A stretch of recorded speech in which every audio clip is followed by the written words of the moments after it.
देश का बजट आ चुका है और बजट आते ही शेयर बाजार में हाहाकार मच गया। सेंसेक्स 1500 अंक से ज्यादा टूट गया, निफ्टी भी फिसल गया। लेकिन सवाल ये है कि आखिर ऐसा क्या हुआ बजट में जिससे बाजार इतनी बुरी तरह गिर गया? तो जवाब है एसटीटी यानी कि सिक्योरिटीज ट्रांजैक्शन टैक्स। एक छोटा सा टैक्स लेकिन असर बहुत बड़ा है।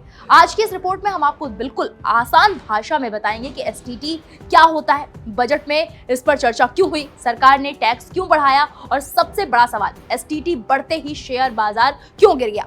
सबसे पहले समझते हैं एसटीटी क्या है। एसटीटी का पूरा नाम है सिक्योरिटीज ट्रांजैक्शन टैक्स। आसान शब्दों में समझिए, जब भी आप शेयर बाजार में शेयर खरीदते हैं, बेचते हैं, फ्यूचर्स या ऑप्शंस में ट्रेड करते हैं तो सरकार उस ट्रांजैक्शन पर एक छोटा सा टैक्स लेती है। उसी टैक्स को कहते हैं एसटीटी। एसटीटी की शुरुआत 2004 में हुई थी। इसका मकसद था बाजार को रेगुलेट करना और सरकार को टैक्स रेवेन्यू देना।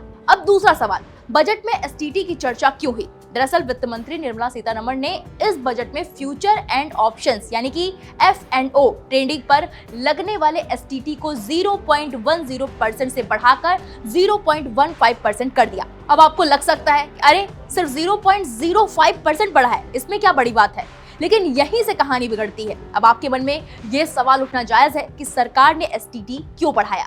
सरकार की तरफ से दो बड़ी वजह बताई गई, सट्टेबाजी पर लगाम, रेवेन्यू सेक्रेटरी। और खुद वित्त मंत्री ने साफ कहा, हम फ्यूचर एंड ऑप्शंस के खिलाफ नहीं हैं, लेकिन छोटे निवेशकों को इससे दूर रखना चाहते हैं। सरकार का मानना है कि F&O में छोटे निवेशकों को भारी नुकसान हो रहा है। लोग इसे निवेश नहीं जुए की तरह खेलने लगे हैं। इससे सिस्टमैटिक रिस्क बढ़ रहा है। यानी अगर बहुत सारे लोग एक साथ घाटे में गए तो पूरे फाइनेंशियल सिस्टम पर असर पड़ सकता है।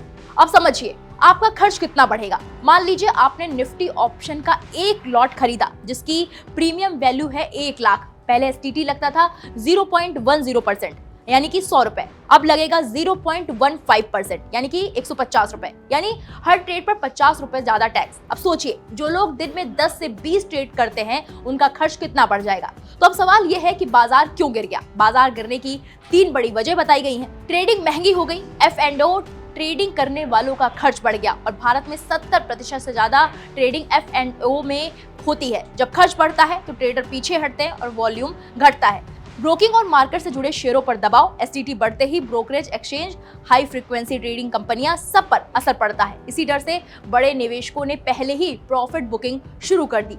सेंटीमेंट को बड़ा झटका लगा। बजट से पहले उम्मीद थी टैक्स में राहत, बाजार को सपोर्ट, लेकिन हुआ उल्टा। बाजार को लगा सरकार ट्रेडिंग को डिस्करेज करना चाहती है। नतीजा क्या हुआ?